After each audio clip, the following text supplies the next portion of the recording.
For years, Vladimir Putin has been nurturing the idea of a Russia that is once again great and powerful in today's Russia. Things like prosperity, standards of living and welfare are secondary. What really matters is the image of power. We've seen this illustrated through the terrible fury Putin has unleashed in Ukraine, a place where he had nothing to gain except for the narrative. So how does Putin manage to inject the sentiment into Russian society? Unarmia, the young army. The years directly following the fall of the Soviet Union were very complicated for Russia. The country fell into absolute ruin. Inflation saw the ruble lost most of its value and the crown jewels of the economic fabric were appropriated by oligarchs. We are talking about difficulties that also extended to the army. The shortfalls of the Russian armed forces were exposed after the intervention in Georgia in 2008. That was a real turning point. This is something that we covered in a recent video about Russia's strengths. I'll leave you the link in the description. After this war, Putin launched a profound military reform, a reform for which the Russian president received significant assistance. The price of oil was breaking all historic records and fast filling the Kremlin's usable Amiga coffers. There was no longer any need to skimp, so Russian military spending roughly doubled between the years 2005 and 2018. Although there are no officially confirmed figures, experts point out that Russian military actual spending exceeds $50 billion annually. That's approximately 4% of Russian GDP. Over the last decade, Russia has made a major investment effort into new equipment. For example, during this time, more than 600 new aircraft, 840 helicopters and 2,300 drones were added to the armed forces. The Kremlin has revamped 70% of its fighter planes and 27% of its armored vehicles. Russia's military industry has also developed new technological capabilities. Along these lines, Russia's electronic warfare tools, which can be used to intercept or block enemy communications and drones, and are considered to be able to give those of the United States a run for their money. But hold on a minute, because the Putin government still has a few million left over to do other kinds of things.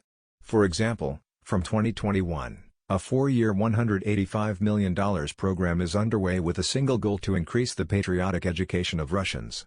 Yes, that's correct. Among other things, these plans include getting at least 600,000 children to join the ranks of the Unomia, the Russian Young Army Cadets. You can join from the age of 8 until they reach the age of majority. Unomia is certainly a worthy heir to the young pioneers of the Soviet era. You see, the Vladimir Lenin All-Union Pioneer Organization was the youth organization used by the Soviet Union to promote the ideological principles of communism. It existed between 1922 and 1990 and brought together boys and girls between the ages of 10 and 15. Membership peaked at 25 million members in the 1970s. The organization had the so-called Young Pioneer Palaces. They served as meeting centers where the young people participated in games, manual labor and some sports activities. Then during summer vacations, these young people went to the Young Pioneer camps. They were like the Scouts and the Girl Guides, but with communist insignia on their backpacks, but it went much further than games and camps. At the age of 15, the pioneers could join Komsomol, another youth organization that served as a gateway to the Communist Party. Of course, compared to the Soviet era, Putin's Unomia has no links to communism, but has become an organization focused primarily on the military. It places special emphasis on patriotism and service to the armed forces, with a training program led by reserve officers. What's more, the Unomia even has its own uniform.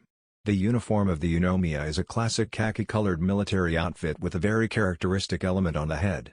Its members wear red berets with an insignia bearing the Unomia logo, nothing less than the red star of the Russian army superimposed on the head of an eagle. Among the activities undertaken by this youth organization are rifle practice, first aid training and martial arts. Fight once a year, the Russian Ministry of Defense organizes the Unomia Congress, and that is where you can find everything: nationalist rallies, weapons on display everywhere, sports competitions among members, and even a science fair to attract the brainiest of the brainiacs. And very important, in order to set the mood, a DJ plays new versions of the old patriotic tunes with the addition of hip-hop effects. All with one goal: to show young Russians that nothing is cooler than the Young Army Cadets. They have it well thought out. Surely all of this is more attractive than just drumming into them the solemn oath of the Unomia. Warning: what follows is a reduced version of this oath, less the full version, inducing some of you an unusual Russian patriotism. Check it out. I swear to strive for victories and studies and sports, to be a patriot and a worthy citizen of Russia, exempt from the oath of the young army. But older than that, because this is not the only strategy the Russian government is using to promote patriotic military education amongst the young. It also finances private entities that organized contests with disciplines as varied as knowledge of Russian history and others more useful in a future war scenario such as map reading or shooting tests with weapons. But if there is one thing the Kremlin has really gone all out on, it has been to build something that looks capable of promoting patriotism for the whole family, something that will thrill children and adults alike. We're talking about nothing short of an entire theme park, and guess what? Pack your bags because we're going on a trip. Patriots Park, Russia's Disneyland. European children dream of going to Disneyland Paris. North American ones dream of going to Disney World in Orlando. Well, Putin has made it his mission to make everyone in Russia want to go to Patriots Park, and yes, sure, it would be nice to have roller coasters in the park. But let's say that the criminals' intentions go in another direction. We're talking about a military theme park dedicated to the Russian army located in the town of Kubinka. An hour's drive from Moscow, and the Russian Ministry of Defense has spared no expense. It has set aside about 250 million euros, that's $280 million for construction, and everything has been taken care of down to the smallest detail. For example, they say that the food consists of army rations, and of course, you have to wonder if such a level of realism is really needed. But be that as it may, the park is designed for the enjoyment of the whole family. Once again, as usually happens with these types of facilities, the idea is to particularly impress the youngest ones, but in the best style of Putin's Russia. In this park, young people can participate in activities that are completely different from what we are used to seeing in amusement parks. For example, despite the incredible graphics, kids are probably sick of playing war in video games, so being able to touch a real gun and even fire a shot or two is a real drawcard. Nor should other activities such as virtually driving a tank using a 3D printer or participating in the training of trained dogs be underestimated. In addition, at Patriot Park, visitors can get up close to a lot of tanks, armored transport vehicles and missile launching systems from all eras. You could say it's a complete tour through Russia's war history. And take note, because Patriot Park is also a place for business. Year after year, the park hosts a new edition of the Army Forum. This is an international event where Russia exhibits its latest military orders. Of course, without going into detail, there are always the foreign delegations sent by Putin's friends. After all, the main buyers of Russian arms are well-known: India, Vietnam, China and Bangladesh in Asia, Iran and Iraq in the Middle East, Algeria and Egypt in Africa, Nicaragua, and Venezuela in the Americas. In any case, it is clear that this type of forum is always a good place to do business. Russia uses defense to try and boost arms sales to Middle East. You want an example? Then, look at this. Saudi Arabia and the United Arab Emirates are very interested in Russian weapons. Let's just say they have had some problems with buying them from other countries because of the war in Yemen. So they dropped by to see what they could pick up. Well, that's another story, because the real purpose of this installation is to make the Russians see the full might of their country's armed forces. The victory in World War II, which they know as the Great Patriotic War, is by far the main argument used to appeal to the emotions of visitors. Years ago, they even organized a large reenactment of the storming of the Reichstag. In addition, in the theme park, there is also an interactive museum called 1418 Steps to Victory. This is precisely the number of days that elapsed from the moment Hitler declared war on the Soviet Union until the moment Germany surrendered. And yes, I know what many of you are thinking, but Josh, so many towns have quirky museums. What's the fascination with this one?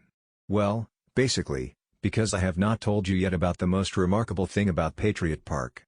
It's something that tells us a lot about what Russia is like now. Nowadays, I'm referring to nothing less than the main cathedral of the Russian armed forces. This cathedral was consecrated in 2020. To commemorate the 75th anniversary of the Soviet victory over Nazi Germany. Its exterior is like any other Orthodox cathedral except for its khaki green color. More interesting is its interior and the stained glass windows. Religious images give way to Soviet war medallions, and the diameter of its main dome is 19.45 meters, a figure chosen expressly to symbolize the year of victory. There are two details of this cathedral that are truly fascinating. The first is the floor, and that's not exactly because it's made of marble from the Euros, because that's not the case. The point is that someone in the Kremlin came up with the idea of melting down weapons and tanks seized from Nazi Germany to make the floor of a temple.